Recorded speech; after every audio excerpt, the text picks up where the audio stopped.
Hello students, कैसे हैं आप सभी। डीडीसी का एग्ज़ाम 2021 का जो सेकंड शिफ्ट होना था 7 मार्च को, वो अब अगस्त में होने वाला है। 3 शिफ्ट में बढ़ गया है वो, ठीक है। अगर आपने नोटिफिकेशन नहीं देखा तो जाके फटाफट देखिए। और उनके जो जीके क्वेश्चन एक्सपेक्टेड हो सकते हैं according to previous year paper के हिसाब से, तो वो मैं आपको बताने वाला हूँ। और पक्का कह रहा हूँ मैं, आपको इसमें से 100% क्वेश्चन ज़रूर मिलेंगे, तो इनको ज़रूर करके जाइएगा इस टॉपिक से, ठीक है। तो सबसे पहले आपको करना क्या है कि प्रीवियस ईयर जो पेपर है उसको आपको ऑब्जर्व करना है एक्चुअली, ठीक है। सिर्फ और सिर्फ आइडिया के लिए, आइडिया लग जाए भाई पेपर कैसा आता है, और इसके बाद हम समझेंगे आगे। हमारी तो तसल्ली होना बहुत ज़रूरी है, इसलिए हमें ये देखना ज़रूरी है, ठीक है। अगर नहीं मिलता तो कोई बात नहीं, मैं हूँ। अब बात करते हैं सबसे पहले टॉपिक की, लोकेशन की, ठीक है। लोकेशन से क्वेश्चंस आते हैं। लोकेशन में भी कैसे क्वेश्चन, जो कि यूनेस्को हेरिटेज साइट्स इंडिया के लिस्टेड हैं, ठीक है। यूनेस्को की लिस्ट में जो शामिल हैं लोकेशंस, उनके बारे में। अब जैसे मैं आपको एग्जांपल के तौर पे बताऊं कि सूर्य मंदिर कब हुआ था यार? 1984 में। ये कहाँ पर है सूर्य मंदिर? उड़ीसा में है। ऐसे सांची स्तूप की बात करें तो वो कहाँ पर है? हमारा मध्य प्रदेश में, जो कि 1989 में शामिल किया गया था यूनेस्को की लिस्ट में। ऐसे भीमबेटका की गुफाएं कहाँ पर हैं? एमपी में ही हैं। 2003 में इसको ऐड किया गया था। अब फतेहपुर सिकरी की बात करें, फतेहपुर सिकरी की, तो ये 1986 में ऐड किया गया था यूनेस्को की लिस्ट में, और ये यूपी से है, ठीक है। अब ऐसे क्वेश्चन भी आ सकते हैं कि जैसे फतेहपुर सिकरी जो है, ये किससे संबंधित है, किस व्यक्ति से संबंधित है? तो आप बोलेंगे अकबर से, ठीक है। ऐसे क्वेश्चन भी इसमें शामिल हो सकते हैं। तो 2 टाइप के क्वेश्चन बनते हैं। कैसे? एक यूनेस्को हेरिटेज साइट से रिलेटेड, और दूसरा कि ये किस व्यक्ति से संबंधित है, ये किस जगह से संबंधित है, ठीक है। आपको पता होना चाहिए। अब दूसरे की बात कर लेते हैं, इंटरनेशनल ऑर्गेनाइजेशन की, ठीक है। इसमें क्या आता है? आपका यूएनओ आता है। मैंने मोस्ट इंपॉर्टेंट के लिस्ट में रखा है इसको, यूएनओ को, ठीक है। यूनाइटेड नेशन ऑर्गेनाइजेशन जो है हमारे संयुक्त राष्ट्र संघ जिसे बोलते हैं। इसके अलावा ब्रिक्स हो गया, WTO हो गया, WTO, IMF हो गया, ADB, एशियन डेवलपमेंट बैंक, जो आजकल चर्चा में रहता ही है हर वक्त, ठीक है। कुछ ना कुछ इन्वेस्टमेंट इंडिया में कर ही रहा है, वो लोन ले रहे हैं। तो आपको इनकी फुल फॉर्म पता होनी चाहिए, सबसे पहली बात। दूसरा, इसमें कितने नंबर ऑफ़ कंट्रीज शामिल हैं। तीसरा, हेडक्वार्टर कहाँ है इसका। और चौथा, इसका इस्टेब्लिशमेंट कब हुआ था, या इस्टेब्लिश कब हुआ था, ठीक है। इसके बारे में आपको पता नहीं। जैसे मैं यूएनओ की बात करूँ तो इसका हेडक्वार्टर कहाँ पर है? आप सभी को पता हुआ, न्यूयॉर्क में है। इस्टेब्लिश कब हुआ था? 24 अक्टूबर 1945 को। नंबर ऑफ़ कंट्रीज़ 193 है, ठीक है। और लास्ट इसमें दक्षिणी सूडान नाम का कोई देश है जो कि शामिल हुआ था। इसी तरीके से आपको इसके पार्ट्स भी पता होने चाहिए यूएनओ के कौन कौन से हैं। जैसे इसकी असेंबली है, सिक्योरिटी काउंसिल है, इंटरनेशनल कोर्ट ऑफ जस्टिस है, ठीक है।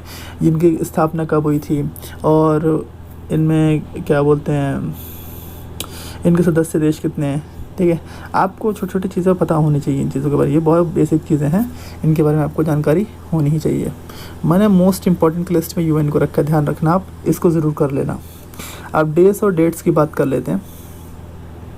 डेट्स और डेट्स भी कौन सी करनी है आपको? जो कि नेशनैलिटी यहाँ बताया मैंने आपको, और इंटरनेशनल लेवल पे जो हो उनके बारे में, जो डिनोट करती हो इंटरनेशनल और नेशनल लेवल को। जैसे एग्जांपल के तौर पे कि मान लीजिए आप इंटरनेशनल ओलंपिक डे, अभी तो ओलंपिक स्टार्ट हो गए, तो इंटरनेशनल ओलंपिक डे जो है वो कब बनाया जाता है? तो आपको पता होना चाहिए 23 जून को। ऐसे पर्यावरण दिवस जो हो गया वो कब बनाया जाता है? 14 जून को। ऐसे मैंने बोला, अब जो जुलाई का महीना चल रहा है, अब इसके लास्ट में 27 जुलाई आएगा। 27 जुलाई को क्या बनाया जाएगा? CRPF इस्टेब्लिश डे, ठीक है। इस तरीके से आपको इन चीज़ों के बारे में पता होना चाहिए। नेक्स्ट हो जाते हैं अथॉरिटीज़, चेयरमैन, डायरेक्टर या प्रेसिडेंट्स, ठीक है। आपको चेयरमैन ही, डायरेक्टर नहीं पता होना चाहिए, साथ में वाइस चेयरमैन ही पता हो। जैसे मैं आपको एग्जांपल के तौर पे बोलूँ, अथॉरिटीज़ में नीति आयोग है, ठीक है। अब नीति आयोग के जो चेयरमैन है वो कौन होते हैं? सीधी सी जवाब है प्राइम मिनिस्टर नरेंद्र मोदी। पर कोई भी प्राइम मिनिस्टर बनेगा वो नीति आयोग का चेयरमैन कहलाएगा। अब मैं बोलूँगा वाइस चेयरमैन कौन है, तो आप वाइस चेयरमैन बोलेंगे डॉक्टर राजीव कुमार, ठीक है। आपको पहले वाले भी पता होना चाहिए चेयरमैन कौन, नीति आयोग। ऐसे बहुत सारे अथॉरिटीज़ हैं, उनके बारे में पता होना चाहिए। नीति आयोग के CEO कौन है? अमिताभ कांत, ठीक है। अच्छा, नेक्स्ट पे बढ़ते हैं। ऑर्गेनाइजेशन और उनके हेडक्वार्टर्स। ऑर्गेनाइजेशन और उनके हेडक्वार्टर ये मैंने आपको पहले डिस्कस कर दिया है। जितनी भी ऑर्गेनाइजेशन है इंटरनेशनल लेवल पे जिसमें इंडिया शामिल है, क्या बोला मैंने? जिसमें इंडिया शामिल है, ठीक है, उन सभी के हेडक्वार्टर्स आपको पता होने चाहिए, ठीक है, खासकर वो जो रिसेंटली न्यूज़ में रहे हैं, ठीक है, रिसेंट पे ज़्यादा क्वेश्चन आते हैं। अब गेम्स की बात कर लेते हैं, गेम्स की। तो गेम्स में जो पर्सन है पूछ लेता है कि ये पर्सन किस गेम से रिलेटेड है, ठीक है, ये पर्सन किस गेम से रिलेटेड है, या अवार्ड पूछ लेता है कि ये अवार्ड किस गेम से रिलेटेड है। आपको ये सारी चीज़ें पता नहीं, जैसे कि राजीव गांधी खेल रत्न पुरस्कार है, ठीक है, अर्जुन पुरस्कार हो गया, तो आपको इन सब चीज़ों के बारे में पता होना चाहिए। अच्छा, मैंने स्पेशली एक लाइन लिखी है रिपब्लिक डे 2021, इस पर ज़रूर करके जाना भाई, इस पर क्वेश्चन बन सकता है, ठीक है।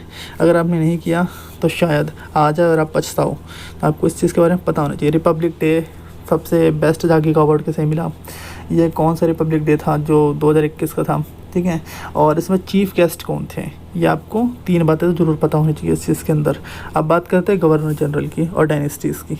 ये दोनों टॉपिक किससे हैं आपकी, ये दोनों टॉपिक आपका हिस्ट्री से है, ठीक है, ये दोनों के दोनों टॉपिक आपकी हिस्ट्री से हैं, आपको ये ज़रूर आना चाहिए, ये मस्ट है हिस्ट्री के अंदर। अगर आपने नहीं किया है तो ज़रूर एक बार इस पर नज़र अपनी निगाहें अपनी पहुंचा दीजिए, ठीक है, क्योंकि ये मस्ट है। गवर्नर जनरल जितने भी हैं, लॉर्ड विलियम हंसिंग से लेकर लॉर्ड माउंटबेटन तक के, लॉर्ड वॉरेन हेस्टिंग से लेकर लॉर्ड माउंटबेटन तक के जितने भी आपको